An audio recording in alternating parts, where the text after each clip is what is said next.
이거 그냥 넘기면 안 되는 거 아세요? 지금 대부분 놓치고 있습니다. 많은 분들이 그냥 지나치지만 사람 사이에서 가장 조용하게 무너지는 관계가 있습니다. 겉으로는 문제 없어 보이지만 시간이 갈수록 한쪽만 지치고 결국 마음이 먼저 닳아버리는 관계입니다. 이상하게도 더 잘해줄수록 더 가볍게 취급받는 느낌 한 번쯤은 느껴보셨을 겁니다. 처음에는 분명 괜찮았습니다. 내가 조금 더 배려하고 조금 더 맞춰주면 관계가 더 좋아질 거라고 생각했기 때문입니다.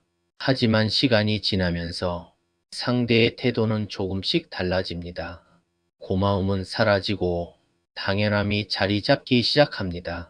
어느 순간부터는 내가 하지 않으면 이상한 사람이 되고 해주면 아무 일도 아닌 것처럼 넘어갑니다. 이 관계는 이미 균형이 깨진 상태입니다. 관계는 기본적으로 주고받는 균형 위에 유지됩니다. 하지만 한쪽이 계속 양보하고 한쪽이 계속 받기만 하면 그 관계는 더 이상 관계가 아니라 구조가 되어버립니다. 문제는 이 구조가 시간이 지날수록 더 굳어진다는 점입니다. 처음에는 고마웠던 행동이 이제는 기본값이 되고 그 기본값을 지키지 않으면 오히려 서운함을 느끼게 됩니다. 첫 번째 원인은 경계가 없기 때문입니다. 우리는 흔히 착한 사람이 되는 것을 미덕으로 생각합니다. 그래서 거절하지 못하고 불편함을 감수하면서도 계속 맞춰줍니다. 하지만 상대는 그것을 배려가 아닌 기준으로 받아들입니다. 한 번도 선을 긋지 않았기 때문에 어디까지가 가능한지 모르게 됩니다. 결국 관계의 기준은 내가 아니라 상대가 정하게 됩니다.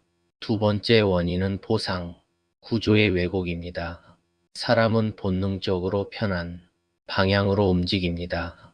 내가 계속 맞춰주고 불편한 부분을 대신 감당해주면 상대는 노력하지 않아도 편한 관계를 유지할 수 있습니다. 이 구조가 반복되면 상대는 더 이상 노력하지 않습니다. 노력하지 않아도 관계가 유지되기 때문입니다. 이 상태가 지속되면 결국 감정이 먼저 무너집니다. 겉으로는 관계가 유지되지만 속에서는 서서히 쌓이기 시작합니다. 억울함, 서운함, 피로감, 이 감정들이 쌓이다가 어느 순간 작은 일에도 감정이 폭발하게 됩니다. 그때가 되면 이미 늦습니다. 관계는 회복이 아니라 정리가 필요한 상태가 됩니다. 해결 방법은 생각보다 단순합니다. 처음으로 돌아가는 것이 아니라 지금부터 기준을 다시 만드는 것입니다.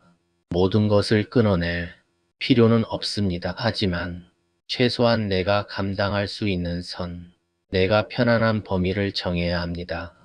그리고 그 기준을 조용히 반복적으로 지켜야 합니다. 처음에는 어색하지만 그게 정상적인 관계입니다. 관계는 많이 해주는 사람이 아니라 서로를 존중하는 사람이 끝까지 남습니다. 잘해주는 것은 중요하지만 그보다 더 중요한 것은 나를 지키는 것입니다. 지금 당신의 관계가 조금이라도 불편하게 느껴진다면 그건 이미 신호일지도 모릅니다. 구독과 좋아요, 그리고 알림 설정 해두시면 이런 인생의 흐름을 더 깊이 이해하실 수 있습니다. 여러분은 어떤 관계에서 이 감정을 느끼셨나요? 댓글로 남겨주세요.